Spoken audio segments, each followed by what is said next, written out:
വീട്ടിലെ എല്ലാ സുരക്ഷയും മറികടന്നാണ് കൊലപാതകി വീടിനുള്ളിലേക്ക് കടന്നത്. ജനൽപാളിയിൽ ദ്വാരമുണ്ടാക്കി അതിലൂടെ കൈ കടത്തി വാതിൽ തുറന്നാണ് കൊലപാതകി വീടിനുള്ളിൽ കടന്നത്. അകത്തും പുറത്തും ഉണ്ടായിരുന്ന CCTVകളുടെ ഹാർഡ് ഡിസ്കുകൾ കൊലയാളി കൊണ്ടുപോയി. വീട്ടിലെ നായ് ഇപ്പോഴും മയക്കത്തിലാണ്. വിജയകുമാറിന്റെ സാമ്പത്തിക ഇടപാടുകളിലേക്കും അന്വേഷണം വ്യാപിപ്പിക്കുകയാണ് പോലീസ്. ഷിനോ ജെസ്സി വിവരങ്ങളുമായി ചേർന്നു.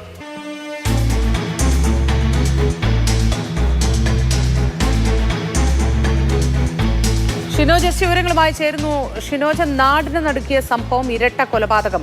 ഭാര്യയെയും ഭർത്താവിനെയും കൊലപ്പെടുത്തിയിരിക്കുന്നു. പക്ഷേ അതൊന്നിനുമല്ലാതെ സ്വർണമോ പണമോ മറ്റെന്തെങ്കിലും വിലപ്പെട്ട വസ്തുക്കളോ മോഷ്ടിക്കാനല്ലാതെ നടത്തിയിരിക്കുന്ന ഒരു കൊലപാതകം. എന്താണ് ഏറ്റവും പുതിയ വിവരങ്ങൾ?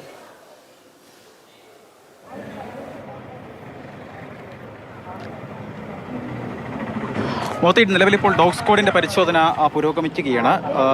ഡോഗ് സ്ക്വാഡ് ഏകദേശം ഒരു 15 മിനിറ്റ് മുൻപാണ് ഈ കൊല നടന്ന വീട്ടിലേക്ക് എത്തിയത്. അവരുടെ പരിശോധനയാണ് ഇപ്പോൾ നടക്കുന്നത്. രാവിലെ 8:15 കൂടിയാണ് നാടിന് നടുക്കിയ ഈ കൊലപാതക വാർത്ത ആദ്യം പുറത്തേക്ക് വരുന്നത്. ഇവിടെ ഒരു വീട്ടുജോലിക്കാരി ഉണ്ടായിരുന്നു. ഇത്തരത്തിൽ ജോലിക്കാരി വീട്ടിലേക്ക് എന്നും എത്തുന്നത് പോലെ ഏകദേശം 8:15 കൂടി എത്തുന്നു. ആ സമയത്താണ് ഇത്തരത്തിൽ വീടിനുള്ളിൽ ഈ വിജയകുമാറും ഭാര്യ മീരയും മരിച്ചു കിടക്കുന്നതായിട്ട് സമീപത്തുള്ള ഒരു കടക്കാരനെ ഇത്തരത്തിൽ ആദ്യം അറിയിക്കും. തുടർന്ന് അവരായിരുന്നു, നാട്ടുകാരൊക്കെ ചേർന്നാണ് ഈ പോലീസിനെ ആദ്യം വിവരം അറിയിക്കുന്നതും.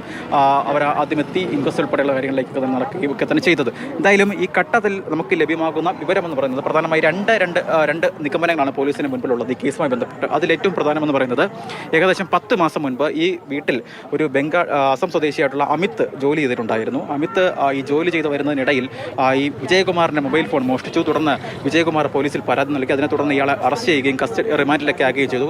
ഏകദേശം ഒരു കുറച്ച് ദിവസങ്ങൾക്ക് മുൻപ് ഈ അമിത് ജയിലിൽ നിന്ന് പുറത്തേക്ക് ഇറങ്ങുന്നു. വീണ്ടും ഈ വീട്ടിലെത്തി പ്രശ്നമുണ്ടാക്കുന്നു. ഈ പ്രശ്നമുണ്ടാക്കിയ സമയത്തൊക്കെ വീണ്ടും ഇയാൾ പോലീസിനെ അറിയിക്കുന്നുണ്ട്. തുടർന്ന് ഈ അമിത്തിനെ പോലീസ് അറസ്റ്റ് ചെയ്യുകയും സ്റ്റേഷൻ ജാമ്യത്തിൽ വിടുകയും ഒക്കെ ഉണ്ടായി.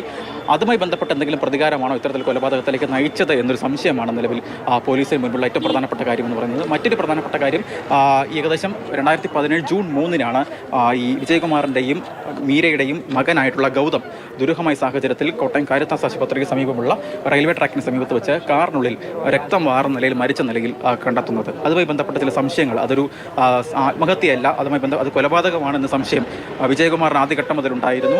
എന്നാൽ ലോക്കൽ പോലീസ് അന്വേഷണത്തിലൊക്കെ തന്നെ അതൊരു ആത്മഹത്യയാണ് എന്നൊരു കണ്ടെത്തലിലേക്കാണ് എത്തിയത്. എന്നാൽ ഈ കേസുമായി ബന്ധപ്പെട്ട് വിജയകുമാർ മുന്നോട്ട് പോവുകയും CBI അന്വേഷണം വേണമെന്ന് ഹൈക്കോടതിയിൽ ആവശ്യപ്പെടുകയും തുടർന്ന് കഴിഞ്ഞ മാസമാണ് ഹൈക്കോടതി അതുമായി ബന്ധപ്പെട്ട ഉത്തരവെടുത്തത്. ഈ കേസിൽ ഷിനോജിലേക്ക് തിരികെ വരാം.